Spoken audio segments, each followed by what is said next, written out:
신고를 하지 않게 되면은 사업자 직권 말소 대상에 포함이 될 수가 있습니다. 매출 누락 국세청이 바로 잡아냅니다.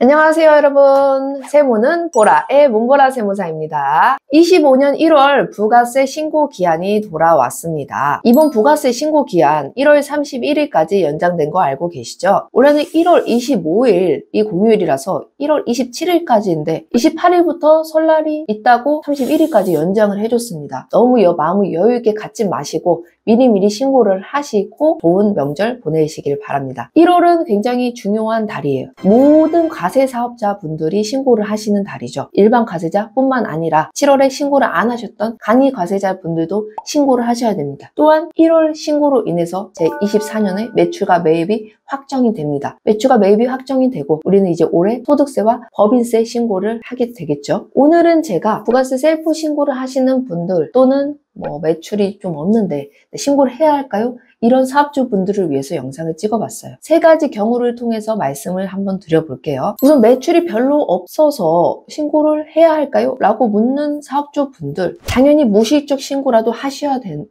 요새 진짜 근데 경기가 좋진 않으신가 봐요. 기장하시는 대표님들 같은 경우에는 저희가 매출이 없거나 있거나 신고를 당연히 해드리는 건데, 신고 대리만 하셨던 대표님들은 물어보십니다. 매출이 별로 없는데 신고를 해야 되냐고. 말씀드렸듯이 무실적 신고 하셔야 돼요. 왜 해야 되냐? 물론 실적이 없으면 국세청에서 고지할 일은 따로 없겠죠. 이제 납부 세액이 없으니까. 하지만 우리가 계속 이렇게 매출이 없어 신고를 하지 않게 되면은 사업자 직권 말소 대상에 포함이 될 수가 있습니다. 여러 가지 사유가 있지만 그중에 제일 빈번한 2 이상 과세 기간에 계속해서 신고를 안 하는 경우가 포함이 되어 있어요. 실제로 내가 나올 세금도 없어서 사업을 하고 있지만 편의상 신고를 안 했는데 직권말소 통지서 등 같은 것을 받으면 굉장히 놀라시겠죠. 번거롭기도 하고 이걸 미리미리 방지하기 위해서라도 신고 꼭 하시고요. 두 번째, 매출이 없는데 매입이 있다? 당연히 환급 받으셔야겠죠. 신규 사업자분들 같은 경우에는 실제로 사업장을 위해서 이제 쓰신 비용들, 인테리어 비용, 각종 소모품, 비품, 부가세 공제되는 자동차 구입하신 경우 굉장히 금액이 크잖아요. 환급 신고하셔야죠. 물론 나중에 이 비용 부분이 경정청구로도 받으실 수는 있어요. 하지만 고액의 경정청구 같은 경우 또 국세청이 까다롭게 보겠죠. 그렇기 때문에 정기 신고하실 때 정당하게 신고해서 받으셔라. 또 나중에 이런 부분들은 사업하다 바쁘시면 까먹어서 누락되는 부분도 있거든요. 그렇기 때문이라도 미리미리 신고를 하셔야 돼요. 또 이렇게 부가세 공제받은 이 비용 처리는 당연히 소득세나 법인세 때도 영향을 미쳐서 공제를 받으실 수 있습니다. 소득세 때도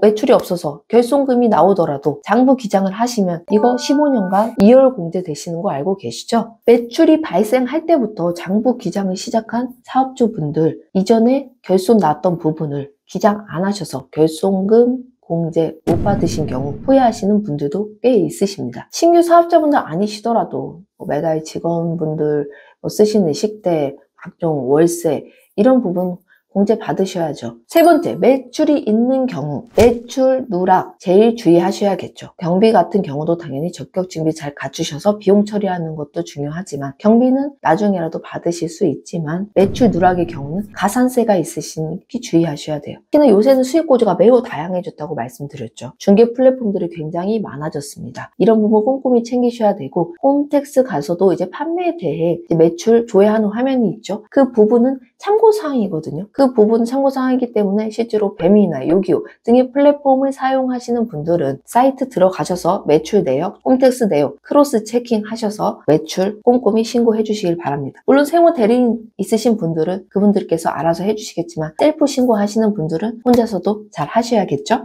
추가적으로 해외 매출이 있으신 분들이 또 영세율 적용받는 사업장의 경우 매출에 대해서 조금 이제 안이하게 생각하시는 분들이 있어요. 아무래도 이제 세율이 0%다 보니까 종종 누락하는 경우도 있으시거든요. 하지만 영세율의 경우도 가산세에 있다. 영세율 과세표준 신고 불성실 0.5% 가산세가 있거든요. 그렇기 때문에 이 부분도 누락 없이 신고를 하셔야 되고, 더 큰 문제는 사실 내가 영세율이라고 혼자 스스로 자의적으로 판단을 했어요. 근데 알고 보니 이건 세금에서 발급 대상이었고 영세율 적용 대상도 아니었다.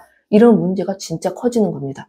이런 부분은 꼭 전문가의 자문을 받으셔서 신고하셔야 해요. 매출 누락 국세청이 바로 잡아냅니다. 꼼꼼히 신고하셔야 해요. 오늘의 영상 부가세 셀프로 신고하시는 분들 이것만은 유의해서 신고하자라는 주제로 찍어 보았는데 유익하셨을까요? 1월 1일 이후부터 홈택스 개편되신 거 아시죠? 1월 15일 이후부터 많은 금액들이 자동으로 들어오게 되는데요. 이제는 자동으로 들어오게 돼서 우리가 눈으로 확인하고 신고가 더 쉽게 되었습니다. 홈택스에 1월 15일 이후에 자료가 다 들어오게 되면 제가 실제 신고를 어떻게 해야 되는지 찍어서 올려드리겠습니다. 바로 보여드릴 테니까 다음 영상도 기대해주세요. 이상으로 세무는 보라의 문보라 세무사였습니다.